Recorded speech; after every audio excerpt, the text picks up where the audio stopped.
विनम्रता से अनुरोध है कि इस बात को जरा गौर से सुनेगा।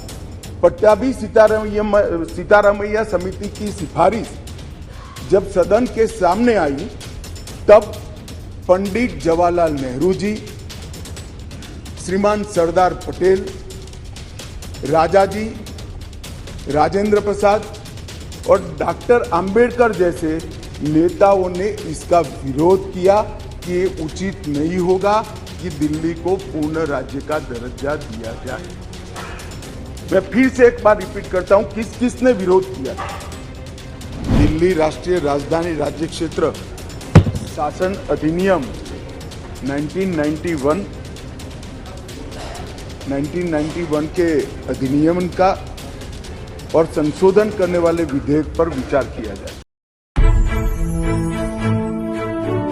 दिल्ली शासन, इसकी एक ऐतिहासिक पृष्ठभूमि है मान्यवर। दिल्ली की स्थापना 1911 में अंग्रेजों के शासन के द्वारा महरौली और दिल्ली दो तहसीलों को पंजाब प्रांत से अलग कर बनाई गई। 1919 और 1935 में ब्रिटिश सरकार ने चीफ कमिश्नर प्रोविंस का नोटिफिकेशन किया और दिल्ली को चीफ कमिश्नर प्रोविंस के तहत रखा गया। आजादी के बाद पट्टाभी सीतारामैया समिति ने दिल्ली को राज्य स्तर का दर्जा देने की सिफारिश की थी। हालांकि जब सिफारिश संविधान सभा के समक्ष आई, मेरा विपक्ष के सदस्यों को विनम्रता से अनुरोध है कि इस बात को जरा गौर से सुनेगा। पट्टाभी सीतारामैया समिति की सिफारिश जब सदन के सामने आई, तब पंडित जवाहरलाल नेहरू जी, श्रीमान सरदार पटेल, राजा जी, राजेंद्र प्रसाद और डॉक्टर अंबेडकर जैसे नेताओं ने इसका विरोध किया कि ये उचित नहीं होगा कि दिल्ली को पूर्ण राज्य का दर्जा दिया जाए। मैं फिर से एक बार रिपीट करता हूं, किस किसने विरोध किया था। पंडित नेहरू ने किया था, सरदार पटेल ने किया था, राजा जी ने किया, राजेंद्र प्रसाद जी ने किया और अंबेडकर जी ने भी इसका विरोध किया था। और उस वक्त पंडित नेहरू जी के एक चर्चा के हिस्से को मैं सदन के सामने रखना चाहता हूं।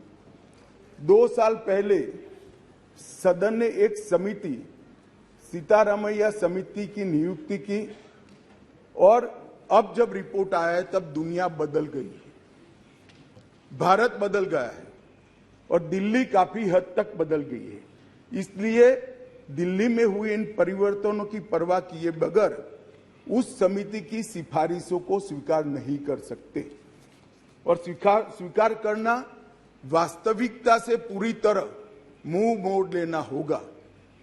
एक समय तो नेहरू जी ने संविधान सभा के सदस्यों को यहां तक कहा कि चूंकि नई दिल्ली में 3/4 संपत्ति केंद्र सरकार की है, इसलिए तर्कसंगत यही होगा कि इसको केंद्र के अधीन रखा जाए।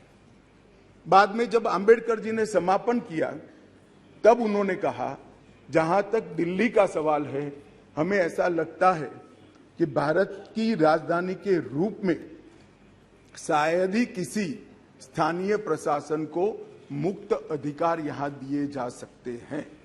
संयुक्त राज्य अमेरिका और ऑस्ट्रेलिया में जो राजधानी के क्षेत्र है, इसकी मिसाल भी उन्होंने वहां दी और उन्होंने कहा कि इसके लिए एक अलग व्यवस्था करनी चाहिए और संविधान सभा में इस पर जोड़ना चाहिए। खैर, मैं इसलिए कहता हूं कि आप जिस चीज का विरोध कर रहे हैं, ये सिफारिश किसकी थी ये आपको मालूम होना चाहिए। ये पंडित नेहरू की सिफारिश थी। मान्यवर,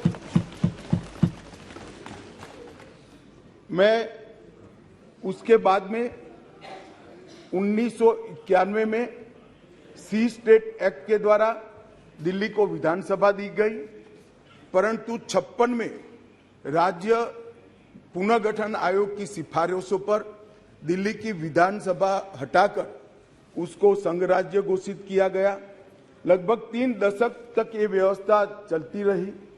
87 में सरकारिया कमेटी बनी, जो बाद में बालाकृष्णन कमेटी के रूप में जानी गई, और 91 में 69वां संविधान संशोधन किया गया, और इसके बाद दिल्ली राजधानी राज्य क्षेत्र शासन अधिनियम 1991, जिसमें मैं आज संशोधन लेकर आया हूं, इसको इस महान सदन ने पारित किया गया। और वही विधेयक के अंदर, संविधान संशोधन के अंदर 239A, जिसका मैंने जिक्र किया, उसमें इस संसद को राजधानी क्षेत्र के किसी भी हिस्से के लिए और किसी भी कार्य के लिए कानून बनाने के लिए संपूर्ण अधिकार संसद को देने का काम किया गया। मान्यवर, समस्या कहां से शुरू हुई?